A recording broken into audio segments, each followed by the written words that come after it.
Well, hey everyone, it's time for Geocache Talk. Whether you're at work, in the car, or wherever you are, we hope you enjoy the show. Please give it a like and subscribe on iTunes, Stitcher, or Google Play. You get all the weekly Geocache Talk goodness.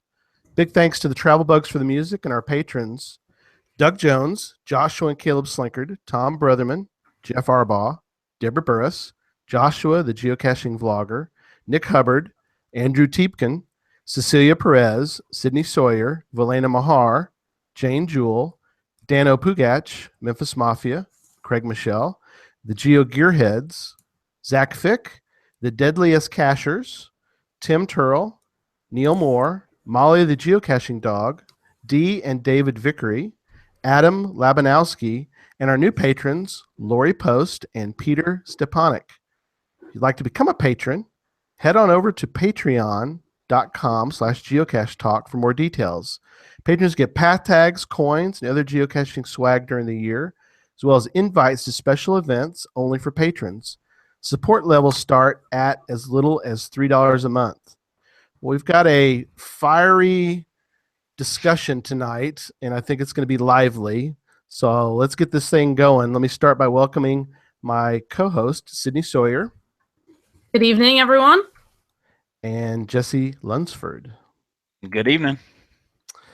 Well, before we dive in, I have one note that I want to provide for folks. Talking to Ryan Semmel, the man behind Moga 2017, and he mentioned that the store is still open. I thought that was cool. The Moga store is still open, so go get your stuff because there's some cool stuff out there. And the Moga coin is fabulous too, by the way. Where is my Moga coin? All right, here's the Moga coin. So let me show everybody, and it moves around. Ooh. Let me show off my Moga coin. You got a Moga look at that one. Oh yeah, okay, yeah. Now that, yeah, woo. Yeah. You can't buy that one, Jesse. That's true. You can't buy that one. But you okay, you do kind of have to win that one. But you can't buy this one. That's true.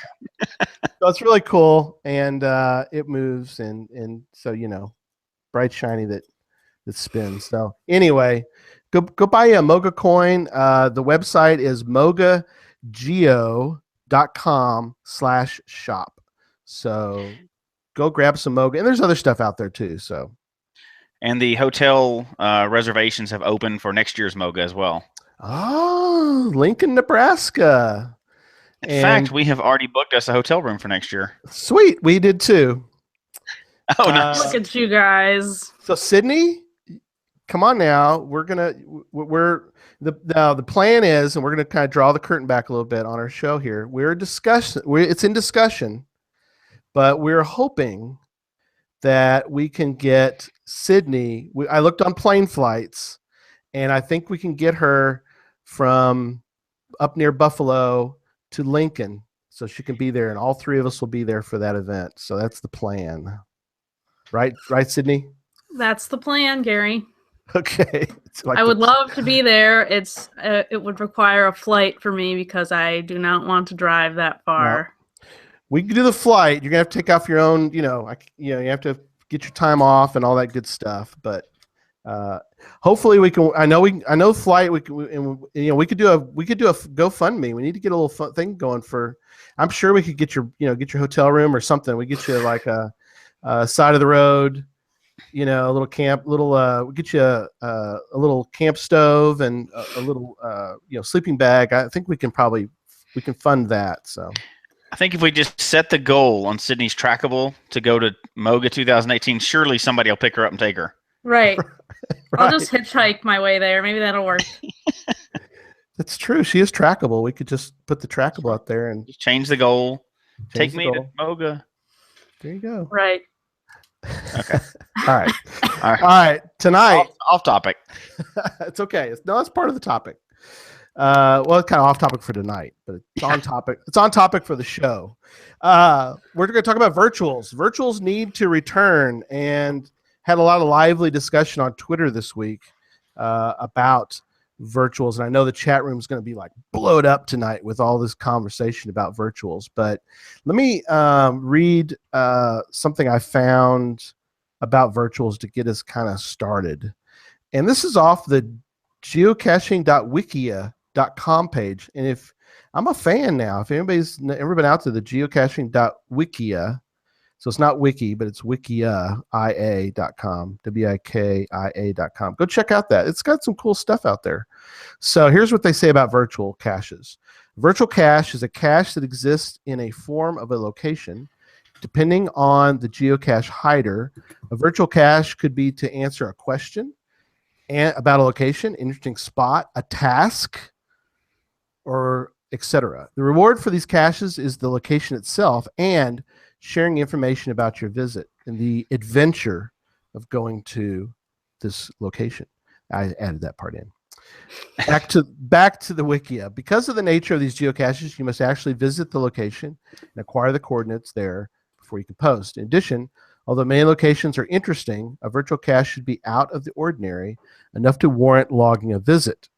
Virtual caches became popular due to the lack of maintenance needs, the ease of creating them, and the ability to put them in locations that were unconducive to a physical geocache, for example, national parks. To verify a visit to the geocache site, cache owners are required to gather some information, et cetera, et cetera. So it goes on and talks more about it. I'm not going to go through and read the whole thing, but I found it interesting the way they worded some of that, because it's very true that it is a location that back in the day, and still is today, we're going to talk about more, is that it kind of warrants a visit to that location. So there's a little background on virtuals in case somebody listening is not familiar with them. So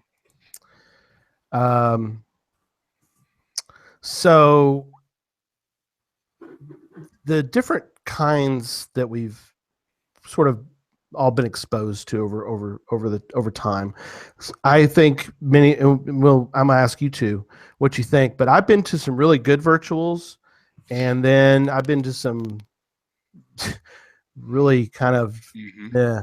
Jesse and I did one day because we were trying to do. Well, Jesse was we were on an icon hunt that day, and Jesse, you remember the one on the side of the road? It's like the monument's gone.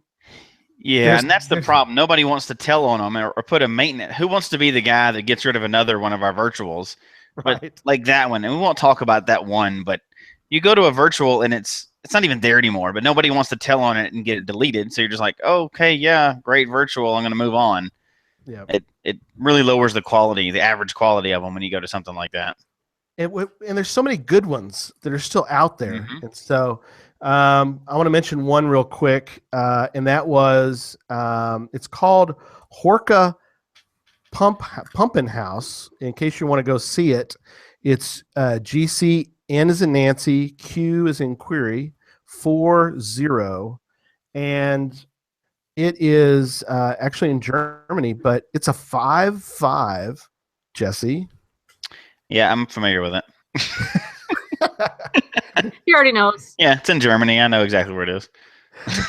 It's a 5.5 virtual, but it's cool. It's got a shark in the water, and you got to you got to swim down to get information. It's an adventure. It's a cool experience. What's interesting was reason I bring that one up in particular was that it was the Geocache of the week, but it was Geocache of the week in 2016, and virtuals have not been allowed for some time now. So I found it interesting that, to me, there's a little bit of a dichotomy here, a little bit of some strangeness here. The geocaching geocaching.com doesn't want virtuals anymore. Obviously, they're not allowed.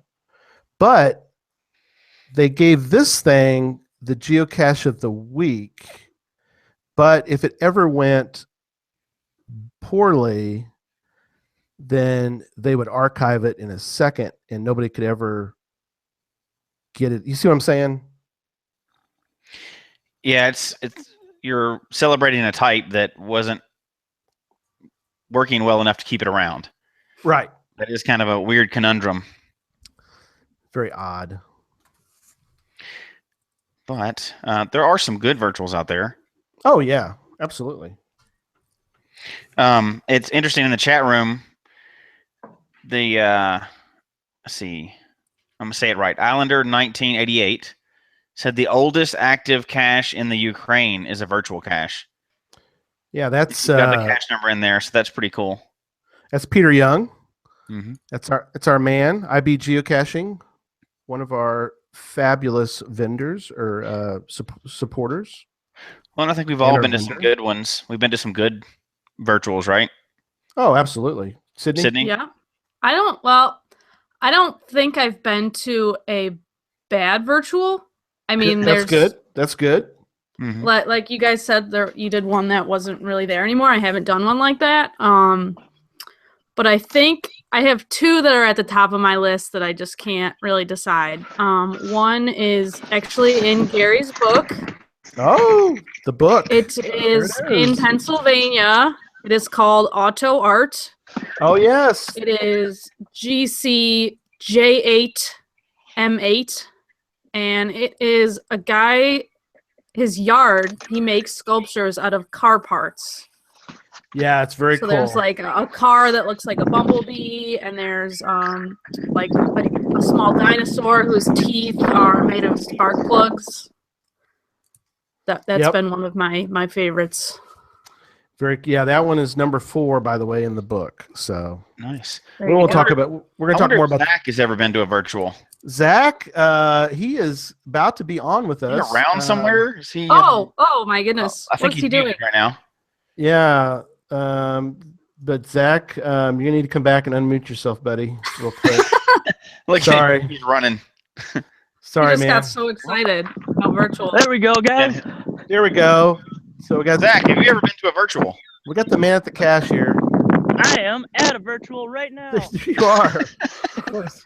I'm actually on a virtual.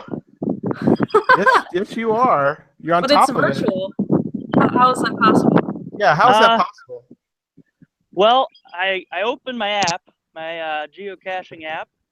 I noticed there was a virtual nearby, and I'd say it's in my state, but it's actually in 3 different states, guys. Oh, sweet. So if I fell this way, it would be the Minnesota coroner's office. Right.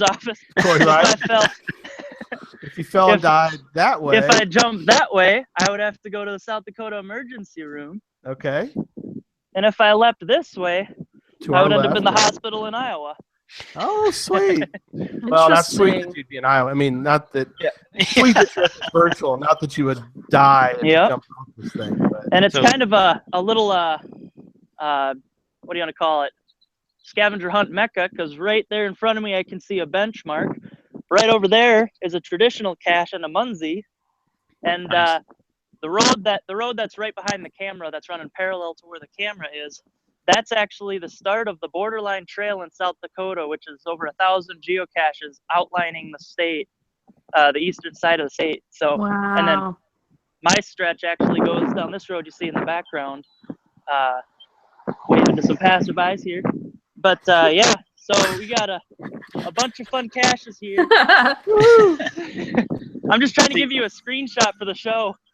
Yeah, you're out of the screen a little bit. You're so tall. There you go.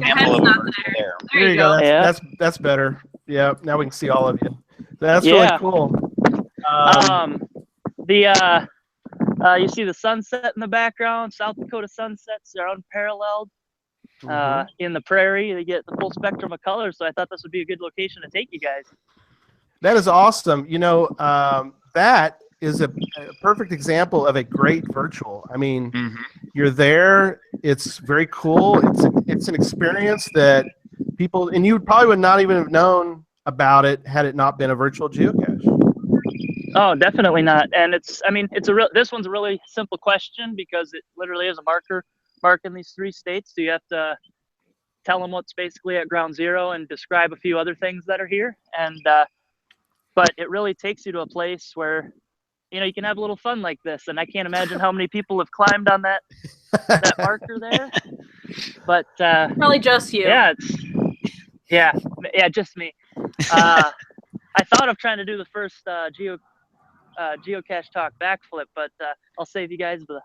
Oh, yeah. I That's wouldn't do you that already off check of a on version. you in, so. Yeah. so it's very Um, cool. Yeah. All right. Well, But thanks I for got a showing little. us an example of a good one anyway. I got a special something for you. I'm gonna pull out my old Uncle Rico here, There we go. and from Napoleon Dynamite, and I'm gonna do an attempt. Instead of throwing it over the mountains, can you guys still hear me? Yep, we still got you. I'm gonna throw this here football over the state of South Dakota, There goes Zach. Iowa over South Dakota. Zach's into far away Minnesota. from the virtual. Here he goes. There we see you barely. All right. Oh, yeah, keep going, buddy. You're good. Drum roll. We see. Here it goes. Here he goes. Woo! All the way across South Dakota. Oh, Awesome. I didn't make it in the bucket though. It's that shot. It's how do you want to call it? Virtually impossible. Oh. The worst joke we've had on the show so far. Oh my Awesome. goodness. We're always doing first. That's right. Well, Zach, thanks for checking in at the virtual cache for us and showing us a good example of one. Yep. Awesome, man. That was awesome. Yep. And Well, you guys have a good show, and I look forward to listening to the rest of it. all right, Sounds buddy. good. Be careful. Yep. Take Yep. care, buddy. There you go. And there he went. Oh, there he boy. goes. So there was a visual example of a Right. virtual cache, which is kind of hard to describe anyway. So that was a perfect example of it. You go Right. somewhere, there's a statue there, you get some information off of it, take a picture showing you, which you can't require now, but take a picture showing you were there, and that's a neat place for a virtual to take you to. Yeah. It's a perfect example of a great, like you said, a great virtual. So, I mean, that's, something that is a reason. And to me, it's like, we talked about this before the show, but this is something that we could still be doing if it was done properly and it didn't go crazy. Like it went south and they abandoned it and became waymarking. I mean, do you think that's safe to say? I think that's safe to say without getting further into details to the part we're going to talk about. Yeah. But there really are still some good ones. And two of my favorites are on the list towards the end, if we get to them or whatever. But I could talk about those for a while. So I'll say there are good ones out there. Yeah. Yeah. So, I don't know, Jesse, why other than it went, why do you think that they did go away? So I tried to look in the forums, which I never recommend. That's always That's just the dangerous depths thing. of bad words I'm not going to say. So the forums, I guess, have some good information in there if you have a thick skin. But if you post something, be prepared for what comes back. But so I was digging through the forums, and I guess the rumor also, nothing really dispelled that, was that the quality of them really degraded. So people mentioned the seat at McDonald's and the dumpster behind the Walmart and other places that people considered special to them, and were putting virtual caches out everywhere. And then I think the other part was people would put them out and never check on people sending in the answers. So it was really just like freebie caches out there, armchair caches and stuff. So that's the best I can tell, synthesizing all the crazy posts that were on there. Most people seem to think that's why they went away. And waymarking came kind of as a result of that. They put that out. So that all seems to make sense. Although waymarks are, can you think of a better word than terrible? More accurate word than that, or no? They're pretty pathetic. Now there are a couple that would have been okay as virtuals. We found one when we were in Manhattan, Kansas, because we were trying to go ahead and we went ahead and did a benchmark and a waymark. Now, the benchmark we all found was kind of cool. It was up on that hill, actually in Kansas. We're on a hill, but remember that one, Jesse? We found up at the top. We were there for a lab cache, and turned out there was a benchmark right there. We're like, cool, a benchmark, so we grabbed that. Oh, yeah. I got to go back and log that. I haven't logged that one yet. Yeah, definitely logged the benchmark there. So And so there was a waymark, like downtown. We found one that was like it was like part of the courthouse. It's like, so there would have been. I mean, it would probably have been a fine virtual if somebody would ever create a virtual about. And we're going to talk about maybe a better idea for that than a virtual, but and And somebody mentioned in the chat room one of the problems would be how do you police them and make sure that they're good. So I think we have a possible idea for that too. So we do, and it's like, well, how do you police that anything? I mean, they, there's plenty of bad geocaches out there. I mean, that's true. There are mechanisms in place for quality control. So yep, and we'll talk about those in a little bit. Okay. So we'll get to that. But they're still there. We still have virtuals. Kind of. Yeah. Kind of. Kind of. We do. We have, how many do we have left? This is interesting. So, well, it depends. The last time we checked. Yeah. So I think you checked earlier in the week and there was, 4,615? Yes. And then we rechecked and it was down a few, right?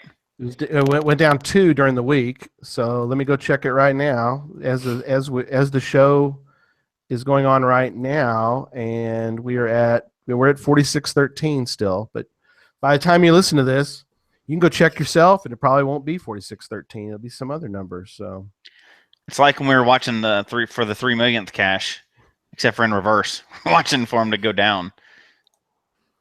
Right. Exactly. So, and typically when they go in need of maintenance, the problem with that is if the owner's not around anymore, you can't adopt out a grandfathered cache type. Right. So nobody else can take it over, and nobody else actually can take that needs maintenance off except for the owner that logs back in. Once it needs maintenance goes on there, it's not going away, and then it's eventually going to be archived. That's bad. So, Sydney, you had a question? So, my question, I'm going to kind of be the bad cop here. That's okay. You go ahead. Not to infringe on anyone else we know that used to go by that name, but anyway. Right. Exactly. Copyright infringement, shame. I'm not sure there's copyright on that. But anyways, no. So are virtuals so alluring or interesting to people because there are so few of them and they're so rare, so everybody wants to get them? Or is it because people actually think they're interesting? Or is it both? It's a great question. It's a fabulous question, both. Sydney. Because I know that kind of my perspective is I want to get as many of them as I can because they might go away soon and you can't put out any more. Mm-hmm. But usually these days, as I said before, I have not found a bad virtual. So usually there's something interesting about it. Mm-hmm. But not like the one that Jesse and I found on the side of the road. There's nothing there. There's really nothing there anymore. But we and then people just don't say anything about it because they don't want it to go away. Yeah, so they won't report a problem. Well, what's funny is that the cache owner changed the virtual so that there's a telephone pole near where the monument was that's gone, and you have to put information about. Actually, there's 2 poles, and you have to put information. It's like, this is ridiculous, but oh well. So, but that's a great question. I kind of think it's both. You know what you said, Jesse? You think both is the answer? For me, yeah. So virtuals are not my favorite type, other than the fact that they're rare. They can be really good. Christy, my wife, who also caches, obviously, the Mafia wife, she likes virtuals. She thinks they're neat. She likes the places they sometimes take us to. If it's a good cache of any type, I like it. So, and there's the fun ones like in the list, and like the one you mentioned, I don't care what cache type that is. If you're going underwater and there's fake sharks, that's cool. So, exactly. Even if it was one of that other type, then it would still be that other virtual type. It would still be a fun one. Well, the most popular, and in a few shows we're going to do what that even means, but one of the most popular virtual is Barney's down in San Antonio. Good old Barney, who's over 90 years old. He has the Toilet Seat Museum. And yes, there's a toilet seat museum. He knows about every one of them. And it's cool to hear, and you can go there. You can actually sign a toilet seat. You can sign multiple toilet seats if you go down there. If if Sydney went down there, she could go to the New York toilet seat. There's one for every state, and you could sign it. So it's kind of a very, very unique virtual that nobody would probably. I mean, there's a geocaching. He loves geocachers. And so you can go there. You can go to sign the geocaching one. I actually did a tweet on from that particular one, but just a cool. I mean, it's something that this thing could go away.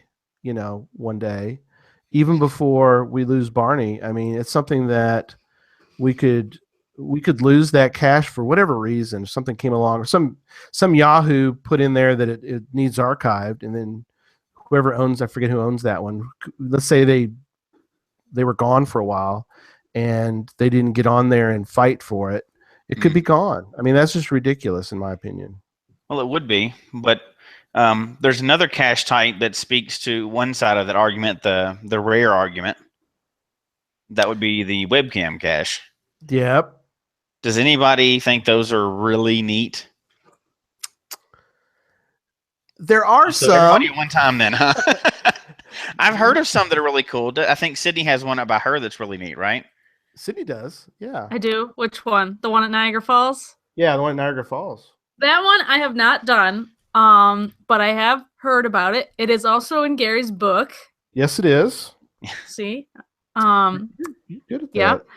Yeah. So it's at a museum near Niagara Falls. The museum is about like all the energy that they make using the turbines and stuff from Niagara Falls. And at this museum, which is free to get into actually, so anybody can go there. You don't have to pay to get in. There's like a machine that takes your picture with a green screen, and they put like Niagara Falls or different stuff behind you, and that's how you take your photo. So technically it's not even actually a webcam. It's like cool. a computer taking your picture with a green screen, but sweet. That's awesome. It's pretty cool.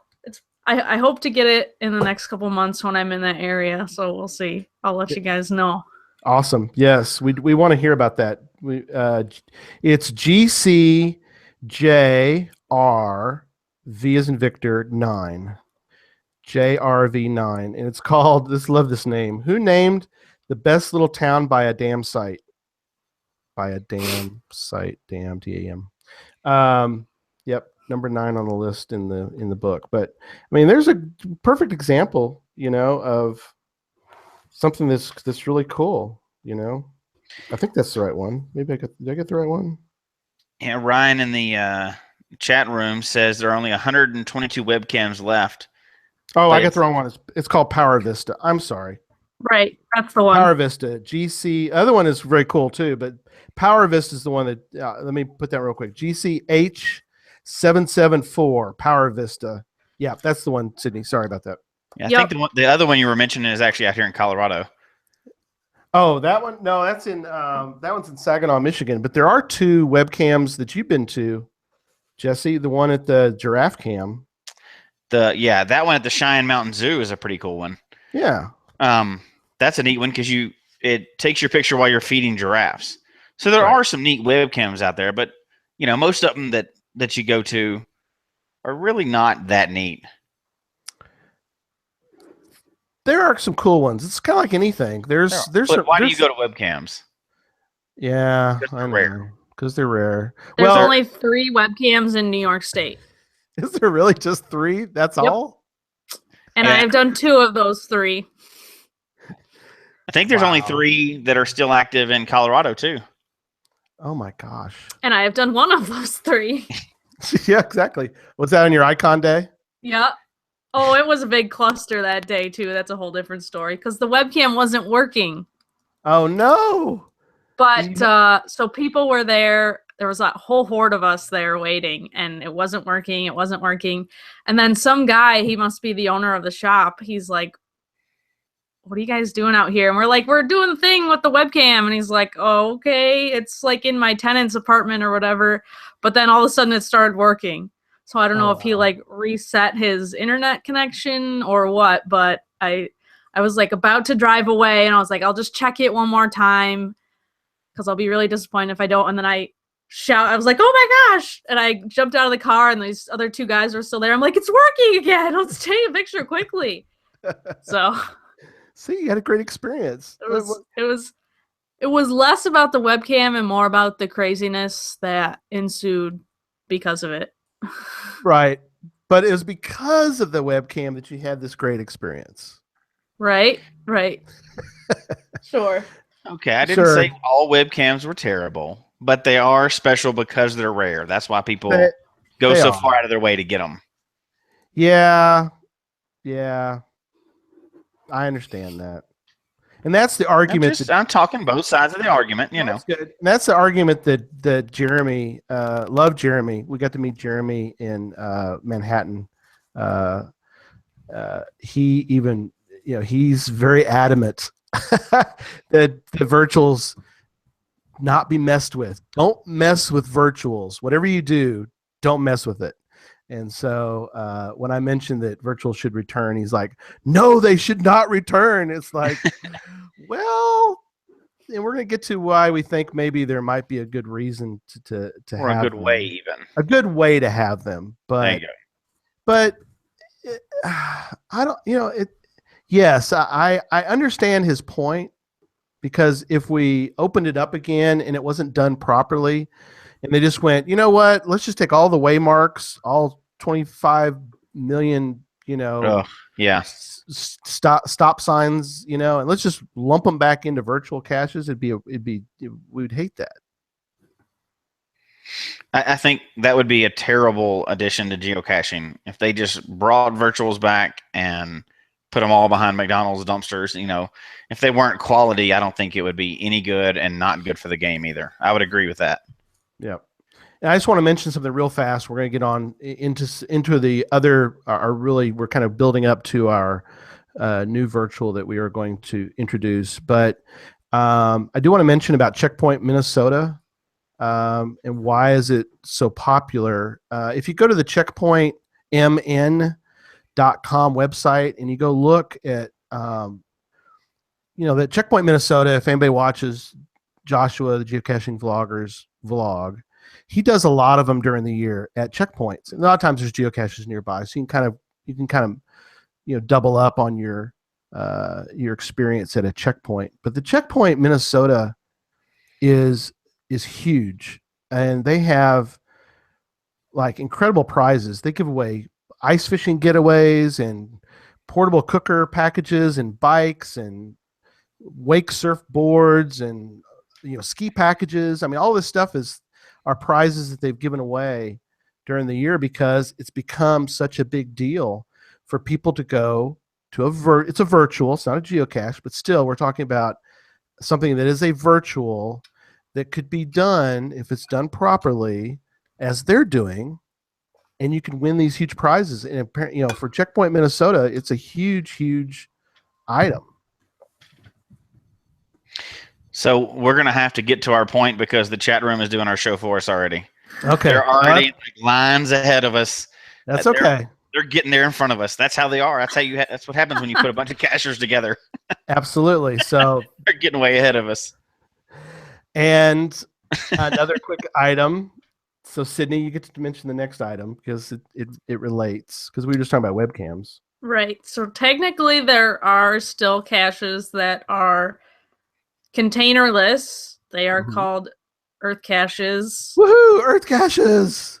Those are still allowed and being approved, but they're not technically a virtual cache type, but no, still cool. But they are virtual and have no container. That's right. Yes, that is true. Which is a good example of a virtual that's still around and being approved, being published. I mean, the argument that they can't control it basically flies in the face of their own. If they're allowing Earth caches, then you can do virtuals, and you can do them where they are approved and published properly.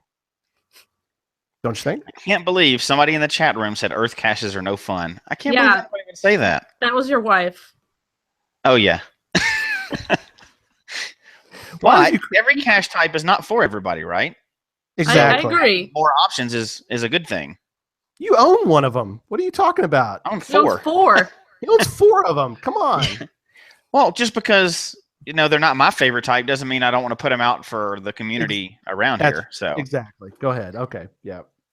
But so you're talking about they still can control it, and we wanted to talk about ways that geocaching.com could control it.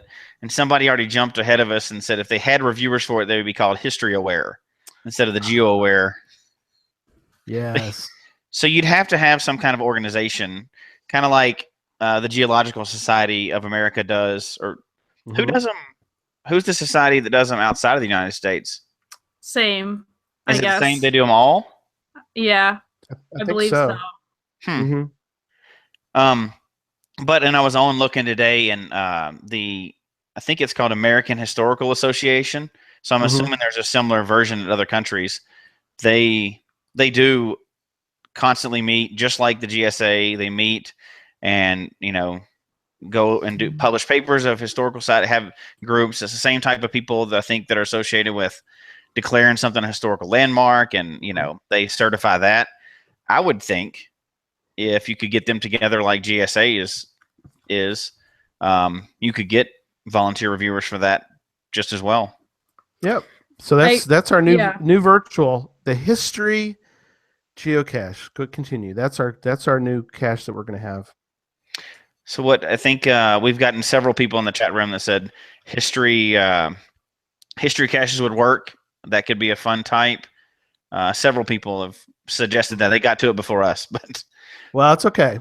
We've been talking about it now for a while. We just sort of finally came to this point. But go ahead, Sydney. What were you going to say? Right. So if some people don't know, there are special reviewers for Earth caches. They are people that have degrees in geology or some of the other sciences like that are actually geocachers. They're not just a random person. They're actually geocachers that just happen to have a degree in geology. So there has to be somebody out there, or many people out there, that have degrees in history or something like that, anthropology or whatever, and they could be history cache reviewers. So I think something like this would also need a special reviewer. You wouldn't just have your regular reviewers do it. Exactly. So that could then, just like for people that have published an Earth cache, that would solve the problem of quality, right? It has to be an actual history lesson, just like the Earth cache.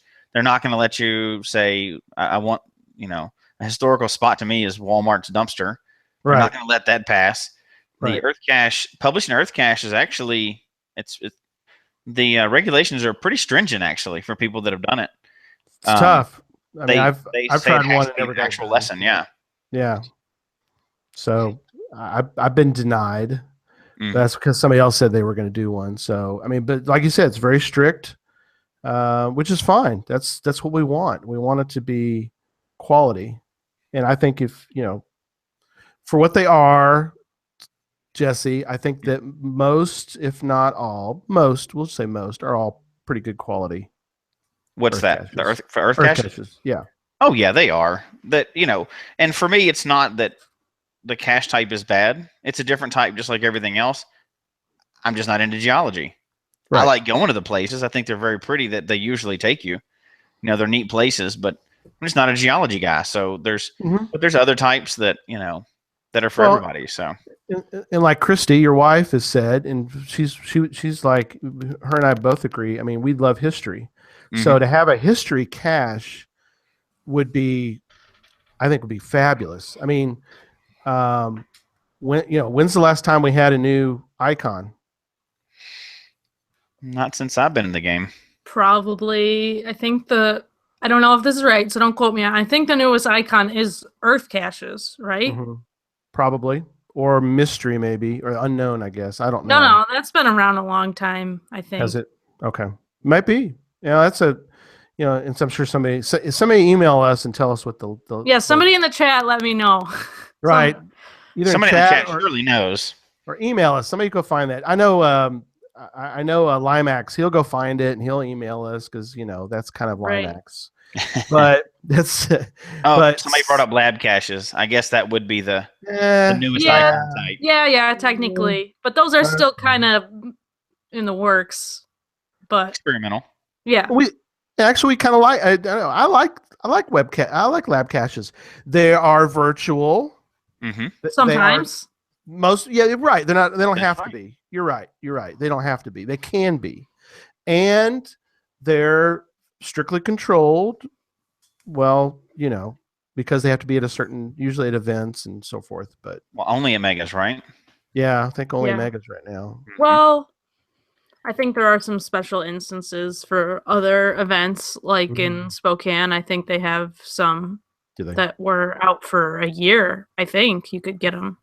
There was wow. one. Yeah, there was one. I think back in 2014, iHeart geocaching time frame. I know Daryl W4 mentioned it, but you could actually do one yourself, but it was for a very short time. And you can only do one, and only one person can find it. Yeah, you can only do Right. one. Yeah, exactly. Kind of their experiment, but And they can be up or down. They're neat because they're also usually within 10 days they're gone. So it's just the lab caches are there and gone quickly. So right.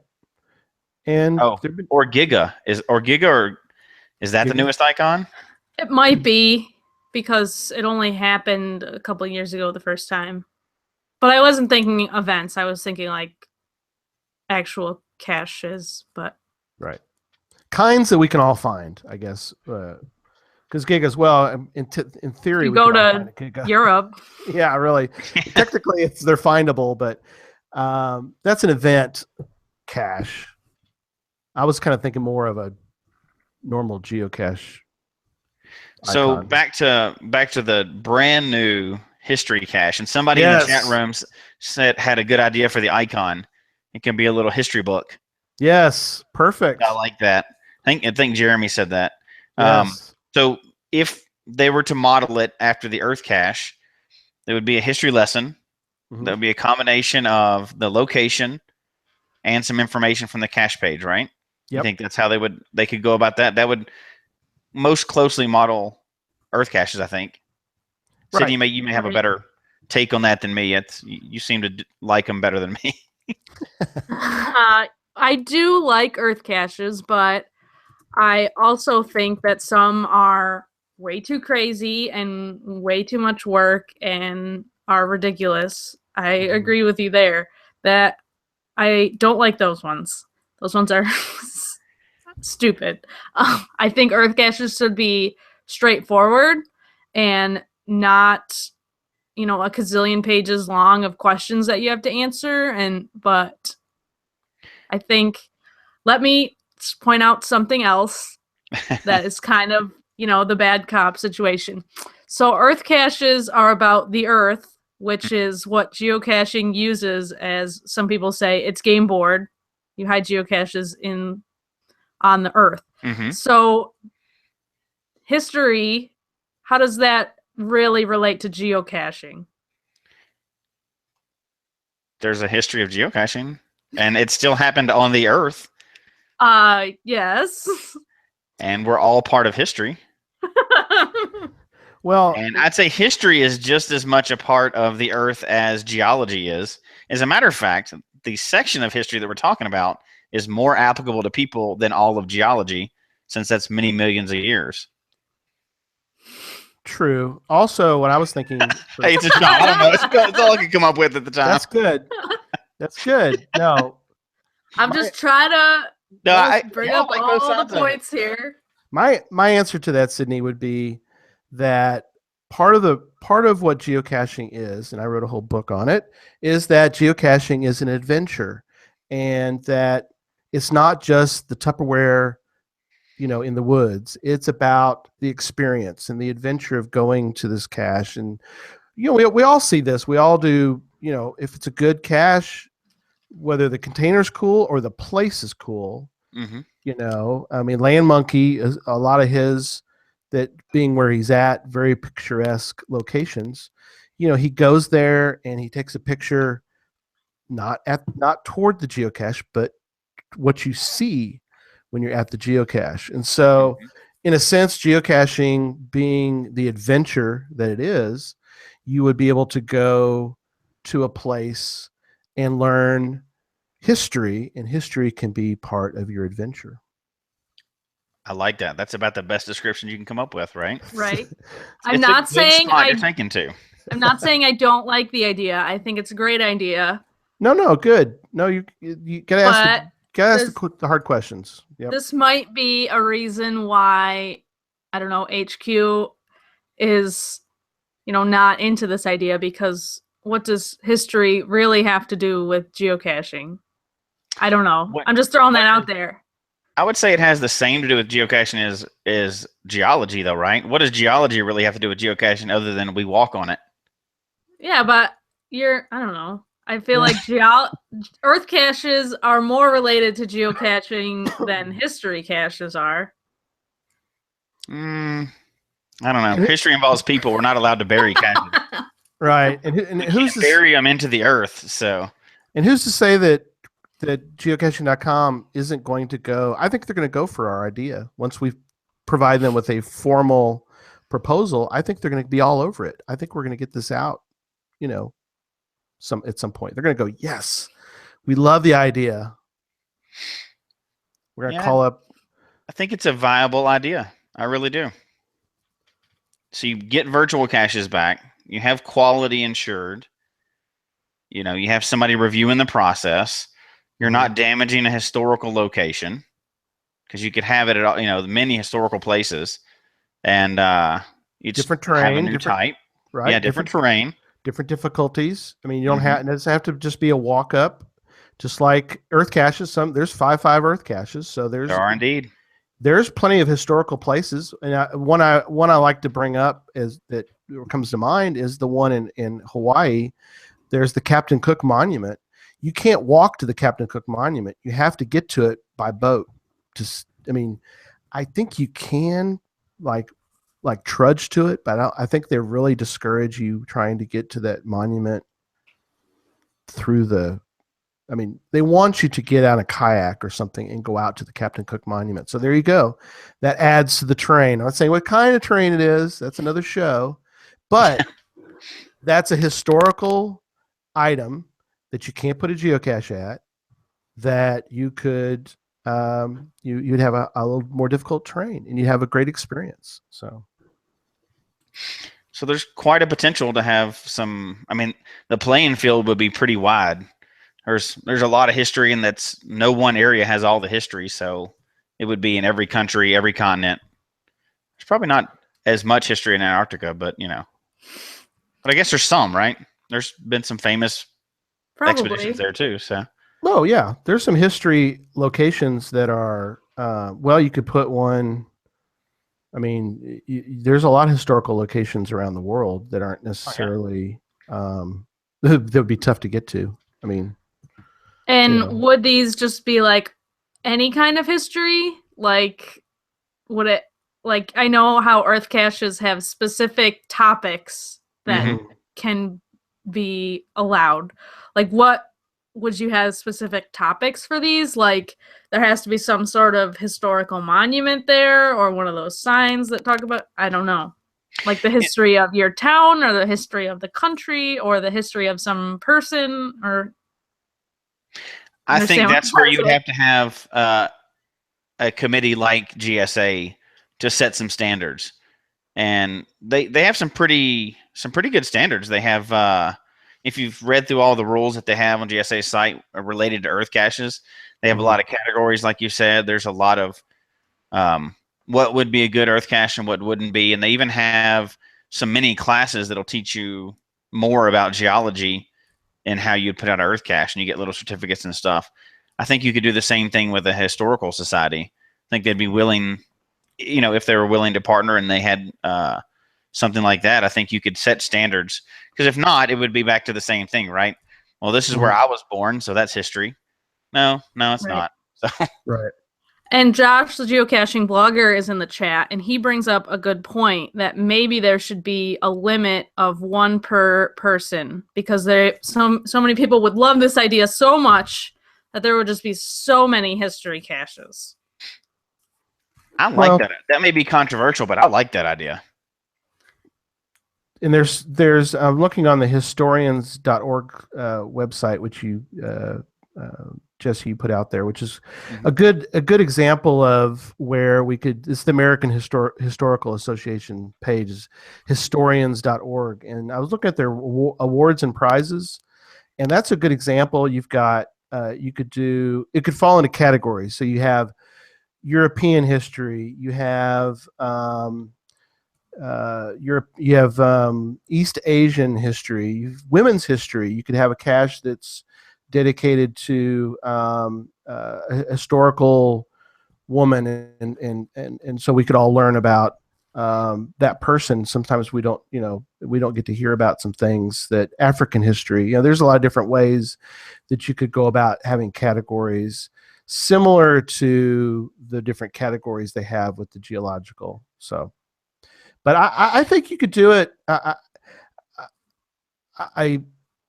I probably would disagree with Joshua in the sense that if this was done properly, there is no reason why we couldn't have quality. I mean, how many geocaches? Let me go to how many earth caches are there in the world? Let me go take a quick look. I can tell you a lot.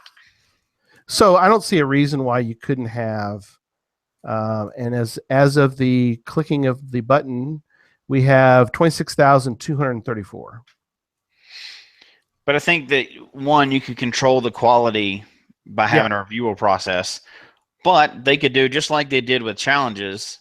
They kind of were seeing if they were still going to be viable. They could do that, only one per person, or and they could set a whole bunch of different rules. But if they limited the number at first, and you know that you can only put out one, I'm pretty sure that you're going to put out one that's pretty high quality. True. That's true. I know if I can only put out one new cache type, one of this new cache type for the first year or whatever, I'm not just going to go the minimum standard. I'm going to do the best I can. So that might encourage quality over quantity.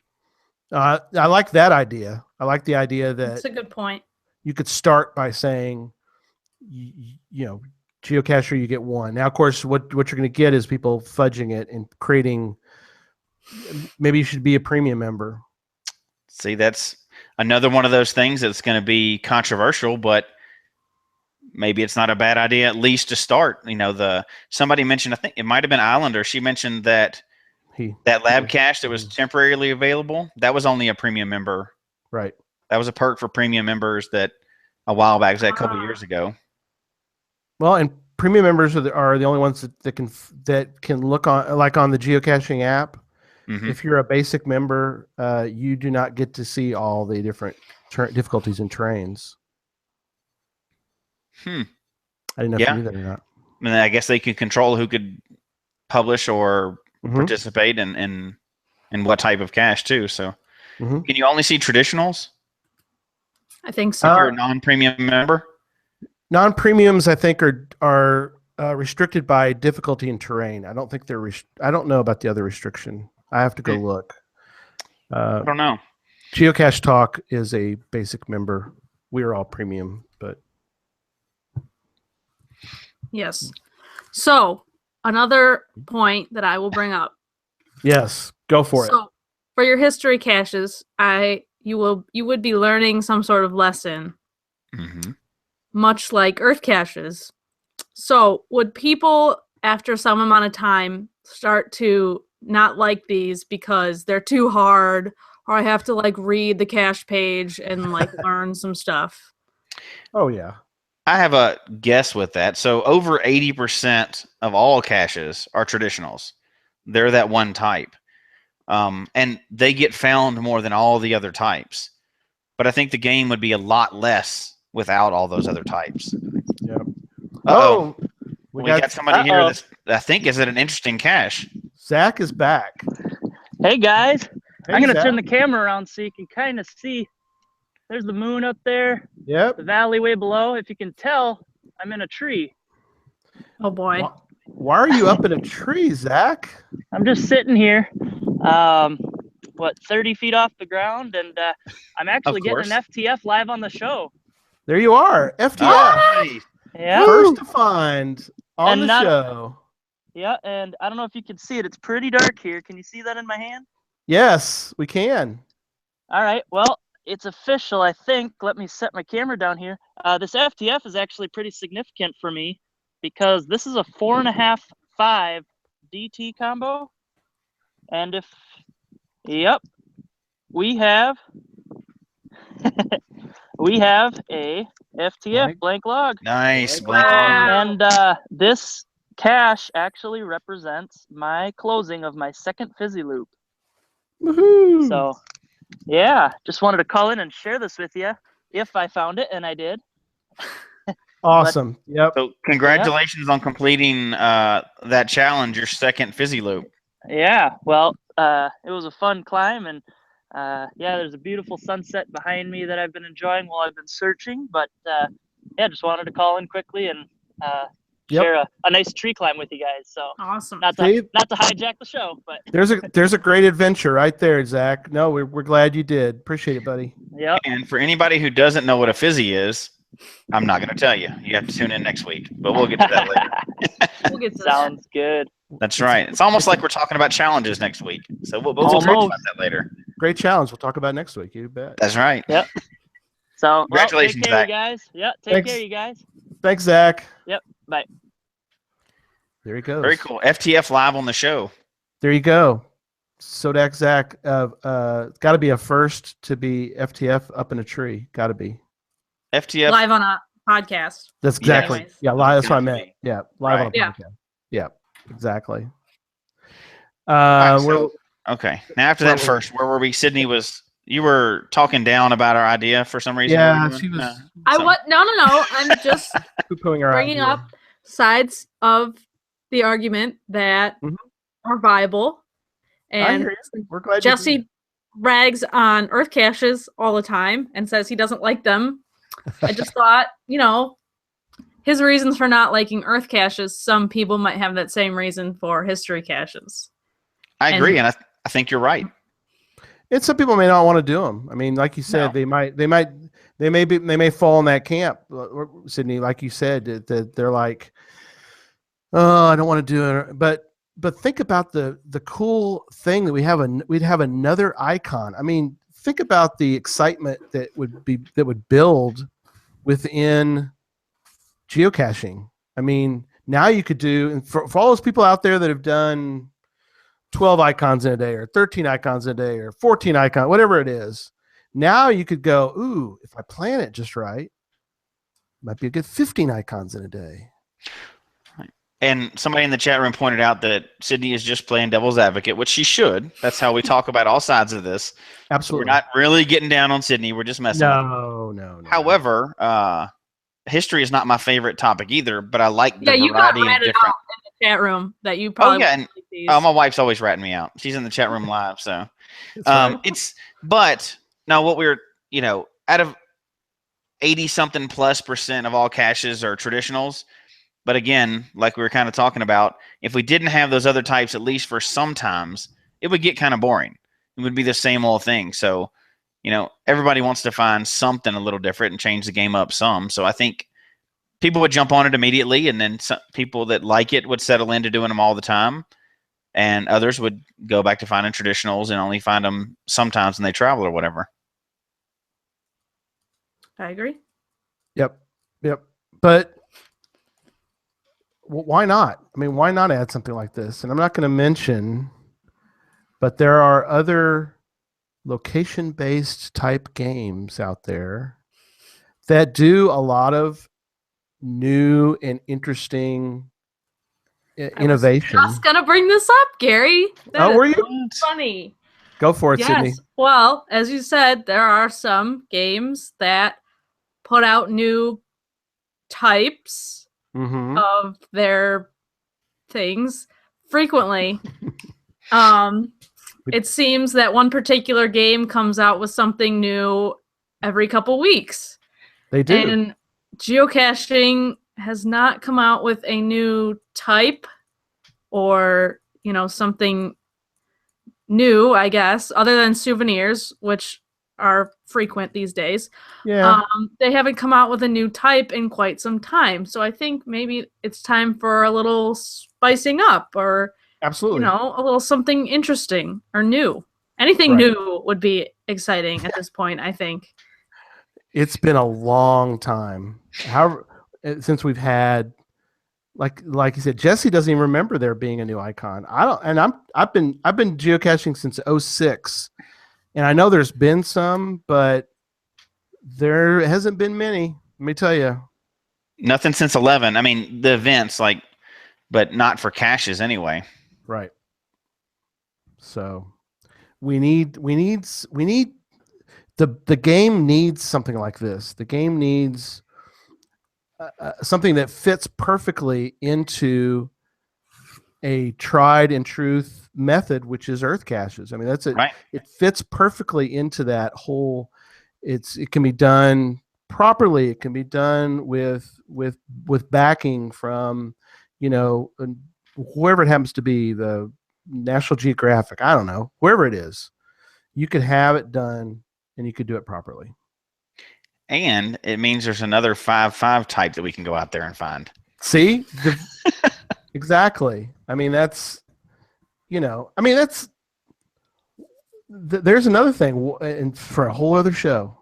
But what if they changed the DT rating and made the PhysiGrid different? What if they came out with difficulty 5.5 and difficulty 6 and terrain 5.5 and terrain 6? Now your PhysiGrid, the grid. Goodness. I mean, That would be a about revolution. People would burn Freak headquarters out. down if they messed up the PhysiGrid. But still, think about that though. The people that enjoy the PhysiGrid, like Zach, who just finished it twice, think about if you added a whole section of two more squares on each side. I mean, you would just go crazy with excitement. I mean, Jesse, you're a Fizzy guy. Yep, a little bit. It would be good. I mean, there's some things that would cause more problems, which now I get to play devil's advocate, right? So what is the downside of what we proposed? There's got to be something, right? That it takes effort to coordinate with a society like that. Okay. And Right. I think it would take some effort. Sure, they are not wanting to do that. Well, and they're a small amount of people, right? So how would we overcome that?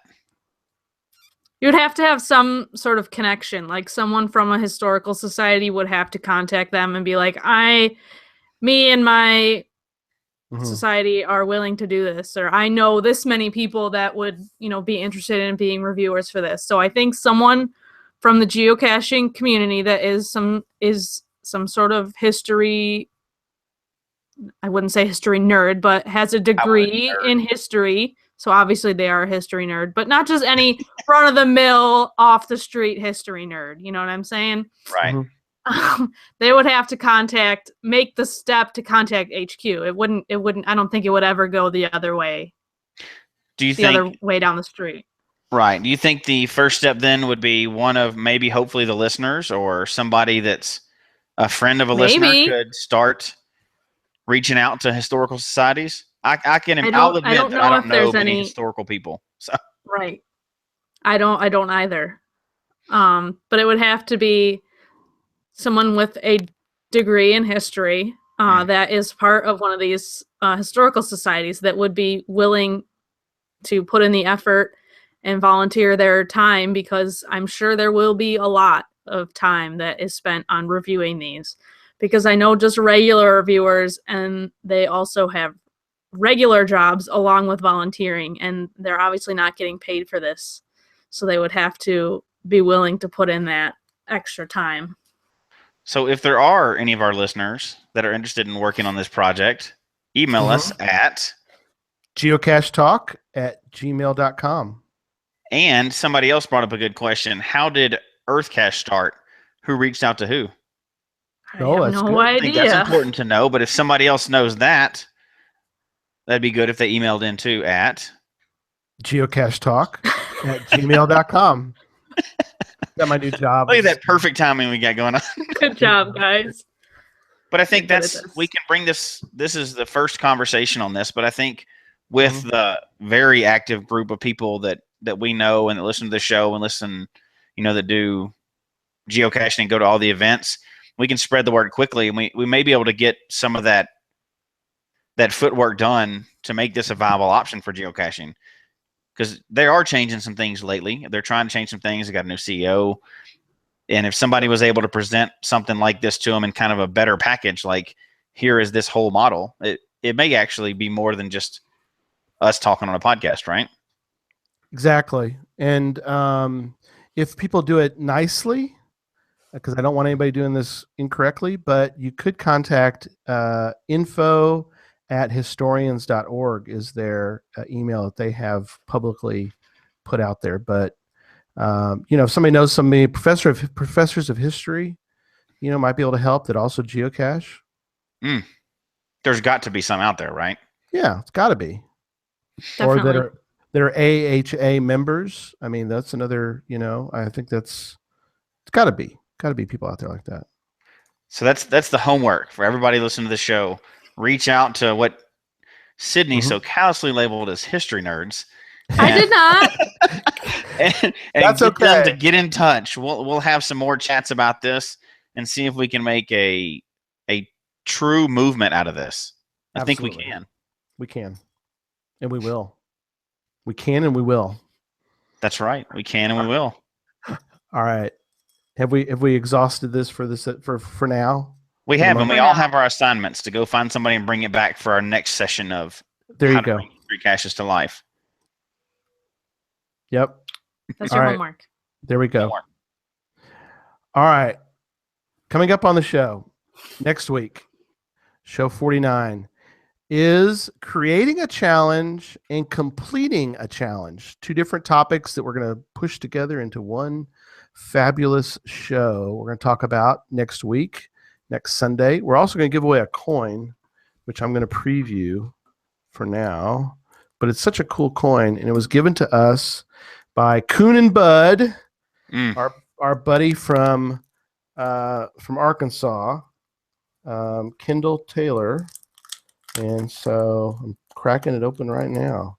But this is kind of interesting because it really comes into play with our discussion tonight, which is, I'm going to get it out of the container. Hold on. Here it comes. Here's the coin. Let me make sure I get it just right. So, ooh, cool coin. But the cool thing about this coin is that it is from GPS Adventures, Arkansas. Where's the? Oh, it's on the front, so I don't have to worry about showing the. So there it is, GPS Adventures, Arkansas, which probably hasn't been for a long time. So these are kind of rare, but we're going to give that away next week. So, that's another icon that I think they're still around, but why aren't there more GPS Adventures out there? I mean, they're not in the U.S. anymore. So anyway, Only Canada. And Europe. Canada and Europe. So Very 2 weeks. sad. Yes, and then two weeks from today, on May 21st, we're going to do a recap of a mega, the ASP mega that Sydney is going to. That's right. Very excited about that for you. It looks like it's going to be a lot of fun. I'm hoping it doesn't rain like it usually does. Oh, let's hope and pray for no rain. And you're going to try to do some of your night caches that you didn't get to before, right? Right. I'm going to try. I'm sure they are publishing many more. So it's just like a list that just keeps getting longer and longer. I can just never get to all of them. Well, I know you'll get to some of them. So Yeah. we're looking forward to hearing about that. And then in 3 weeks, show 51, we're going to do the 201 geocaches to find before you die book review. But more than that, we're going to really talk about the discussion is about Lower Wilson.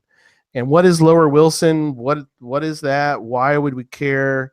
And what it means to geocachers to be familiar with the Lower Wilson and what that can help you with. So We hope you enjoyed the show tonight. Please email us your comments at geocachetalk@gmail.com. Seemed like I mentioned that already, but that's okay. Don't forget to follow us on Twitter at Geocache Talk is the show Twitter. Mine is at Gary Slinkard, all one word. Jesse is at Memphis_Mafia. Sydney is at Shermanator GC. And Facebook at facebook.com/Geocache Talk. Show can be found on iTunes, Stitcher, Google Play, as well as the Geocache Talk website. And don't forget to click on the subscribe button below so that you can see and hear the show on a weekly basis. Until next week, don't just talk about geocaching. Go find a virtual and go find us a historian and go geocaching. So good night, everybody. Good night. Good night, everyone.